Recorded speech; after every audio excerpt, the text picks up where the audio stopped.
Tunic is a game where you play as a tiny fox in a big world. It's an isometric action game that has great combat, fun items to collect, and many secrets to unlock. Although it was released in March of 2022, Tunic was first announced in August of 2017 by developer Andrew Schuldice, who's made 5 update videos for the game. Even in his update videos, he states that he's been working on the game for a while, so this game most likely has a 6-year or longer development cycle. Andrew, who is the main creator of the game, has had help from a small number of people. These people. Hey, once I get to the credits, I'll let you know if there's more people. Either way, the game looks incredibly impressive. It first gained major attention at Microsoft's E3 2018 presentation and was announced as a console launch exclusive to Xbox and Windows. You know Microsoft doesn't have any exclusives. Gears of War totally doesn't count, by the way. Okay, it's stated by Schuldice that Tunic was inspired by the Legend of Zelda series. And I don't know about you, but I love, well, not love. I enjoy the Legend of Zelda games. They're always a good, fun time, even if they make me feel like an idiot. It's like math class. So, is this cute little fox game worth $30? Well, if it isn't, the good news is it's on Game Pass, so you can get it for free. Kinda, but support your indie devs. They deserve it.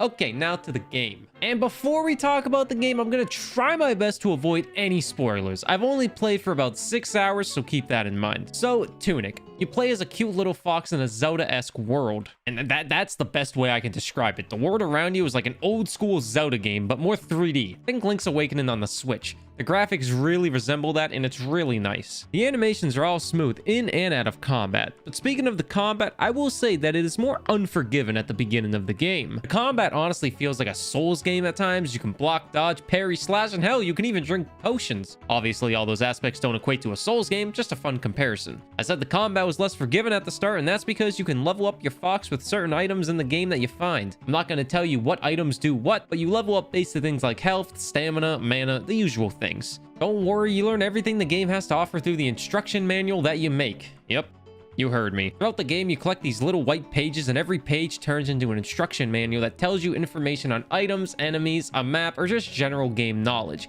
which I think is one of the most unique concepts for an in-game collectible. The game has a wide variety of items to learn about, and each one does its own little special thing. The combat and the general items is just really well done. There's not much more to talk about in terms of combat and items, so let's talk about the world and the map as a whole. I will say, it's very easy to get lost. The game itself does a pretty good job letting you know when you're in an area you're not supposed to be in, but that won't stop you from getting lost or just exploring in general. The overall world map isn't huge, but it's not like small. Make up for it, there's so many secrets all over the place that are so easy to miss, and they're so intelligently designed. I kept saying to myself, who the heck is gonna find this on purpose? But also a few times when that did happen, I ended up being at the back end of a shortcut. And what I mean by a shortcut is if you end up dying, you can easily retrace your steps back instead of taking a super long path against some enemies. And yeah, that's the map in the world. Very beautifully designed, lots of great secrets, lots of great items to collect. But now let's talk about enemies, and there's a lot of enemies in this game, and they will kill you a lot. Don't feel bad about dying. Also, even if the animation is kind of sad, every time you die, you don't lose any items besides an in-game currency, which you can recollect. Just compare it to a Shade in Hollow Knight, which is another fantastic game, by the way. Okay, now back to death. Every time you die in game, you keep your items like I said,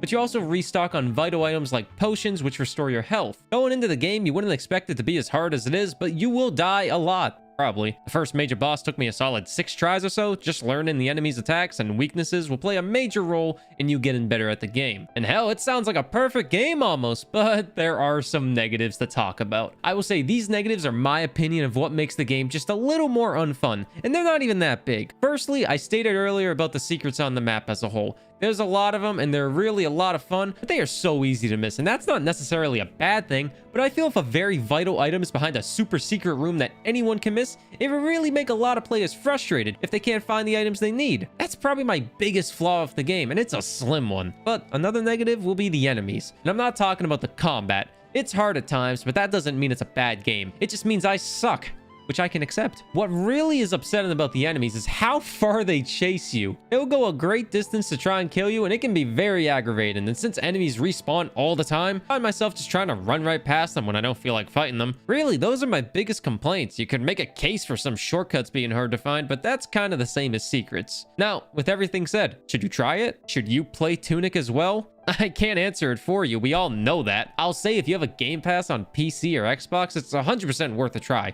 Worst case scenario is you hate it, lose an hour of your life, and you hate me forever. But that's a risk I'm willing to take. If you don't have Game Pass, you gotta chalk up 30 big ones, which is a hefty price, but from what I've seen in my 5 hours, it could be a good 15 to 20 hour game depending on how you play. And we know I'm not good at math, but that's like $2 an hour. My time's worth at least 7, so ka-ching, you got yourself a deal. Okay, but really, the dungeons you find yourself in remind me of an old school Zelda, maybe a little less puzzling at times, but the graphics remind me of Link's Awakening on the Switch, the combat reminds me of an easier Dark Souls-esque game, and the music is just very soothing. Mr. Shouldice, I can tell you put your heart and soul into this cute little game, and I appreciate the hard work so much. I hope it pays off and this game is nothing but successful.